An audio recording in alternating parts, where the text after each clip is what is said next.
बिस्मिल्लाहिर्रहमानिर्रहीम। अस्सलाम वालेकुम माय डियर स्टूडेंट्स, कैसे हैं आप? ठीक ठाक हैं? उम्मीद करता हूँ आप सब ठीक ठाक होंगे और हमारे चैनल को देख रहे होंगे, मैं उम्मीद करता हूँ। तो माय व्यूअर्स, आज जिस टॉपिक की हमने बात करनी है वो चैप्टर नंबर 2 पार्ट 1 का लास्ट टॉपिक है क्रोमेटोग्राफी। तो ये क्रोमेटोग्राफी एक बहुत ही डिफरेंट और सेपरेटिंग टेक्निक है और मैं पहले भी बात कर चुका हूँ चैप्टर की स्टार्टिंग में कि हमने जितनी भी टेक्निक्स पढ़ी हैं वो सब की सब प्यूरिफाइंग टेक्निक है, सेपरेटिंग टेक्निक है और बेसिक टेक्निक है और एक्सपेरिमेंटल टेक्निक्स है। चैप्टर का नाम यही है, एक्सपेरिमेंटल टेक्निक्स इन केमिस्ट्री। तो आज जिस टेक्निक का आप तस्करा करने जा रहे हैं वो एक बहुत ही डिफरेंट टेक्निक है, क्रोमेटोग्राफी। क्रोमेटोग्राफी बेसिकली ये दो वर्ड्स का मजमुआ है।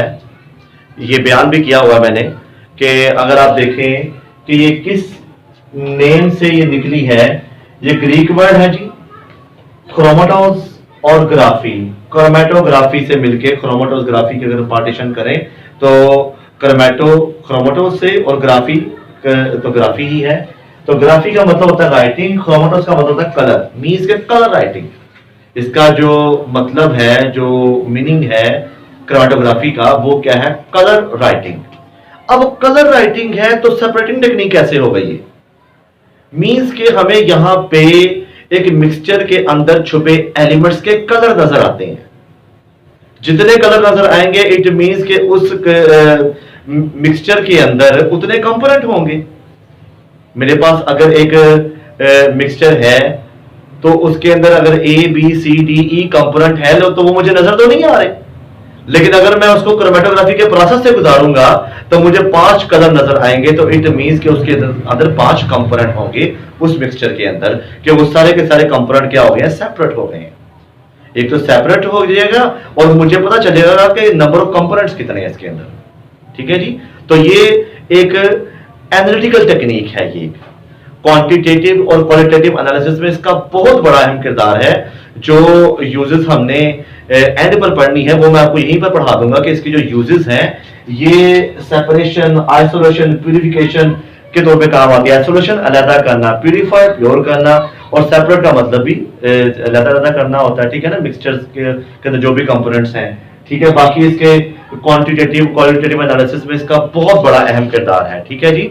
इसके बगैर तो एनालिटिकल केमिस्ट्री को हल करना या स्टडी करना ही पॉसिबल नहीं है। ठीक है जी। तो हम जरा शुरू करते हैं ये क्रोमेटोग्राफी की डेफिनेशन से। वो कहता है it is an analytical technique used for the separation of a mixture due to different distribution of substances between stationary and mobile phase. मैंने बात सारी बयान कर दी है, सिर्फ यहां पर डेफिनेशन में स्टेशनरी और मोबाइल फेज को बयान करना रहता है कि देखिए ये एनालिटिकल टेक्निक्स है कि एक मिक्सचर के अंदर जितने भी कंपोनेंट्स हैं उनको डिस्ट्रीब्यूट करना है। और डिस्ट्रीब्यूट कहां पर होंगे? मोबाइल और स्टेशनरी फेज में वो डिस्ट्रीब्यूट होते जाएंगे और बड़ा सेपरेट होते जाएंगे। ठीक है, एक मिक्सचर के अंदर जितने भी कंपोनेंट्स होंगे वो मोबाइल फेज और स्टेशनरी फेज के दरमियान डिस्ट्रीब्यूट होते जाएंगे और सेपरेट होते जाएंगे और हमें पता चलता जाएगा कि एक मिक्सचर के अंदर कितने कंपोनेंट्स हैं। ठीक है जी। ये पूरी स्टेटमेंट है क्रोमेटोग्राफी की। तो आगे हम चलते हैं, ओरिजिन का तो हमारा काम मुकम्मल हो गया। स्टेशनरी फेज और मोबाइल फेज की तरफ चलते हैं। स्टेशनरी का मतलब ही क्या है? साकन, बिल्कुल स्टिल रहना। ये एक स्टिल फेज है, साकन फेज है, ये मूव नहीं करता। और ये इसकी स्टेट कौन कौन सी हो सकती है? ये सॉलिड हो सकता है और लिक्विड हो सकता है। और ये किसको सपोर्ट करता है? ये इनर्ट गैस को, इनर्ट चीजों को सपोर्ट करता है, जैसे कि सिलिका जेल, एब्सॉर्ब्ड वाटर वगैरह होते हैं स्टेशनरी फेज। वाटर एब्सॉर्ब्ड होता है वो भी स्टेशनरी फेज है, सिलिका जेल एब्सॉर्ब्ड होते हैं वो भी क्या है? स्टेशनरी फेज है। ठीक है ना। स्टेशनरी फेज मूव नहीं करता, do not move at all, ये साकन रहता है। ठीक है ना। और ये किस किस्म का होता है ये मैंने आपको बयान कर दिया है। अब आगे मोबाइल फेज है। मोबाइल फेज को देखें, ये लिक्विड भी हो सकता है, गैस भी हो सकता है। इट फ्लोज, ये मूव करता है। मोबाइल का मतलब ही घूमना फिरना। ठीक है ना। It flows over the stationary phase, ये स्टेशनरी फेज के ऊपर फ्लो करता है और स्टेशनरी फेज ही इसको सपोर्ट करता है कि ये मूव करे। ठीक है जी। तो ये दोनों बातें एक दूसरे के पैरेलल चलती रहती हैं। स्टेशनरी फेज के बगैर मोबाइल फेज कुछ नहीं है, मोबाइल फेज के बगैर स्टेशनरी फेज कुछ नहीं है। अब ये प्रिंसिपल किस प्रिंसिपल के तहत ये काम करता है क्रोमेटोग्राफी? ये डिस्ट्रीब्यूशन लॉ बेस्ड होता है। और डिस्ट्रीब्यूशन लॉ बेटा मैं आपको लास्ट टाइम बता चुका हूं सॉल्वेंट एक्सट्रैक्शन की टेक्निक के। आपने पढ़ा था कि जैसे वो जो हमारे पास आयोडीन थी, ठीक है ना, वो कार्बन टेट्राक्लोराइड में और वाटर फेज में डिस्ट्रीब्यूट हुई थी विद कांस्टेंट रेशो के साथ। इसी तरह तो हमारे पास यहां पर भी एक सॉलिड ने डिस्ट्रीब्यूट, एक कंपोनेंट ने डिस्ट्रीब्यूट होना है मोबाइल फेज में और स्टेशनरी फेज में। और वहां पर हम केडी लिखते थे ना, डिस्ट्रीब्यूशन कांस्टेंट। यहां पर भी डिस्ट्रीब्यूशन कांस्टेंट यहां पे केडी है। वो देखिए concentration of component in mobile phase and concentration of component in stationary phase. वहां पे लिखा था ना कि आयोडीन इन कार्बन टेट्राक्लोराइड और आयोडीन इन एक्वस फेज, हमने वहां पर ये बयान किया था। यहां पर भी बिल्कुल सेम यही फिनोमेना है कि distribution of component in mobile phase and distribution component of stationary phase, ये हमने रेशो देखनी होती है। इसकी अगर टाइप्स की बात करें तो वो दो तरह की टाइप है, एक है एडसॉर्प्शन क्रोमेटोग्राफी, एक है पार्टीशन क्रोमेटोग्राफी। जो एडसॉर्प्शन क्रोमेटोग्राफी है उसके अंदर जो स्टेशनरी फेज है वो सॉलिड है, और उसकी एग्जांपल हमारे पास थिन लेयर क्रोमेटोग्राफी या कॉलम क्रोमेटोग्राफी है, ठीक है। और जो पार्टीशन क्रोमेटोग्राफी है, पार्टीशन क्रोमेटोग्राफी में जो स्टेशनरी फेज है वो हमारे पास लिक्विड है, और एग्जांपल इसकी पेपर क्रोमेटोग्राफी है। और आपके सिलेबस में जो टॉपिक दिया गया है वो है पेपर क्रोमेटोग्राफी। तो आज जरा हमने पेपर क्रोमेटोग्राफी को हमने डिटेल से बयान करना है। ये पेपर क्रोमेटोग्राफी हमने स्टार्ट करनी है। ये मैंने एक पेपर की स्ट्रिप काटी हुई है, क्रोमेटोग्राफिक पेपर है, और इसका नाम होता है वॉटमैन क्रोमेटोग्राफिक पेपर नंबर 1। और ये सेलुलोजिक मटेरियल ही होता है, जैसे आम सा पेपर होता है ना, वैसा ही इसका सेलुलोजिक मटेरियल होता है। और वो कहता है कि सबसे पहले आप क्या करें, इसकी 20 सेंटीमीटर स्ट्रिप काटें क्रोमेटोग्राफिक पेपर की। ये फर्ज करें मैंने 20 सेंटीमीटर ये स्ट्रिप काट ली है, और इसकी बेस से 2 या 3 सेंटीमीटर ऊपर एक बेस लाइन लगाएं, पेंसिल से लगा लें बेस लाइन, ठीक है जी।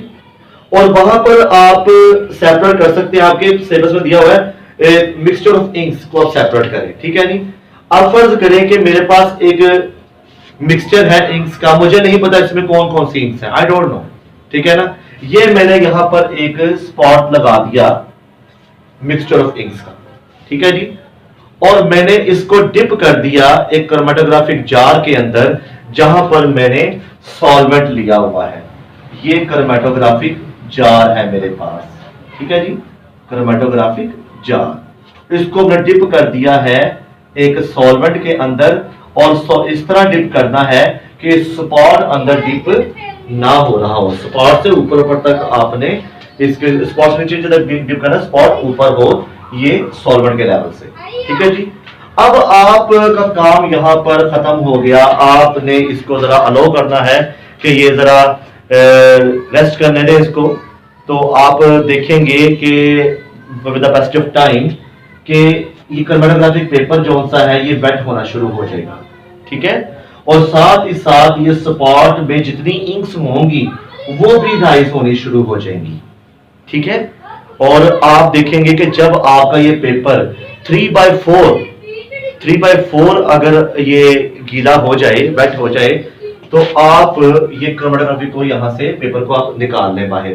फर्ज गए यहां तक गीला हो गया ये 3/4, ठीक है ना। तो आप देखेंगे कि यहां पर कौन कौन सी इंक आई है, एक रेड कलर की इंक आई है, एक ब्लैक कलर की इंक आई है, और एक लेट्स सपोज कि ये ब्लू कलर की इंक आई है। ये 3 स्पॉट आ गई हैं। तो हमारे माइंड में ये बात क्लिक करेगी कि वो जो मिक्सचर था उसमें 3 तरह की इंक्स थी, रेड थी, ब्लू थी और ब्लैक थी, ठीक है जी। तो आपने करना क्या है, स्ट्रिप को उतार लेना आपने यहां से क्रोमेटोग्राफिक स्ट्रिप को, तो उसको जरा आपने ड्राई करना है। ड्राई करने के बाद आपने इसका फासला मेजर करना है। अच्छा बेटा, फासला कैसे मेजर करना है, ये मैंने निशान लगाए हैं कि अगर ये ओरिजिनल सपोर्ट से ब्लू जो इंक है उसने फासला कितना तय किया वो y है, ब्लैक ने कितना फासला तय किया वो x है, ब्लू ने कितना किया तो वो w है। रेड ने y किया फासला तय, ब्लैक ने x किया, ब्लू ने w किया, और सॉलिड फ्रंट ने फासला कितना तय किया z। अब इसके बाद हमने निकाला इसका retardation factor RF value. RF value ये लिखी हुई है distance travelled by the original spot, यानी कि जितना इंक्स ने फासला तय किया है, और distance travelled by the solvent front. अगर मैंने रेड का निकालना है आरएफ वैल्यू, तो मैंने रेड से लिखा हुआ है, रेड कलर से y बटा z कर देंगे।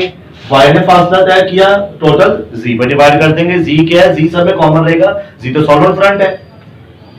ये ब्लैक ने कितना फासला तय किया बेटा, ये मैंने ब्लैक से लिखा हुआ x बाय z करेंगे। ब्लू ने कितना फासला तय किया, वो w बाय z कर देंगे। ये आ जाएंगी इनकी आरएफ वैल्यूज। आरएफ वैल्यूज हमें दो बातें बताती हैं। आरएफ वैल्यू हमें ये चीज बताती है कि मिक्सचर के अंदर उस कंपोनेंट की कंसंट्रेशन कितनी थी, और वो जो हमारे पास कंपोनेंट है वो मोबाइल स्टेशनरी फेज में कितना डिस्ट्रीब्यूट हुआ है। आरएफ वैल्यू हमें दोनों का पता बताती है। और एक बड़ी इंपॉर्टेंट बात है आरएफ वैल्यू की कि आरएफ वैल्यू जो होती है ऑलवेज लेस देन 1, ये हमेशा एक से छोटी होनी है, क्योंकि आपको पता है कि डिनोमिनेटर में वैल्यू बड़ी है, सॉल्वेंट फ्रंट तो ज्यादा होगा, ठीक है ना। तो हमारे पास फासला देखें ज्यादा है इसका सॉल्वेंट फ्रंट का, तो अगर वो बटे में लिखा हो या डिनोमिनेटर में लिखा हो, डिनोमिनेटर में, तो उसकी तो वैल्यू ऑब्वियसली छोटी ही है कि अगर बटे में रकम बड़ी हो, ठीक है जी। तो ये तो हो गया मिक्सचर ऑफ इंक्स की बात।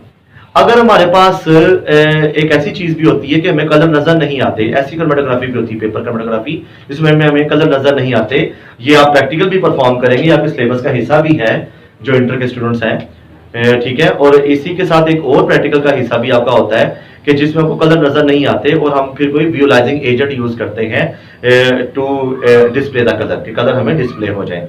वो होता है कि लेड कैडमियम की जब हम सेपरेशन करते हैं तो H2S गैस का सप्लाई करते हैं, तो H2S गैस क्या होती है, विजुअलाइजिंग एजेंट होता है। तो माय डियर व्यूअर्स, उम्मीद करता हूं कि आपको ये जो क्रोमेटोग्राफिक टेक्निक है ये पसंद आई होगी, समझ आई होगी। और अगर कहीं पे भी किसी किस्म का एरर लगता है आपको, तो हमसे ज़रूर मशवरा कीजिएगा, हमसे ज़रूर पूछिएगा, हमें ज़रूर बताइएगा, हमें ज़रूर कमेंट कीजिएगा, ठीक है। और अब हम नेक्स्ट टाइम नया चैप्टर स्टार्ट करेंगे, तब तक के लिए मुझे इजाज़त दीजिए। अल्लाह हाफिज़।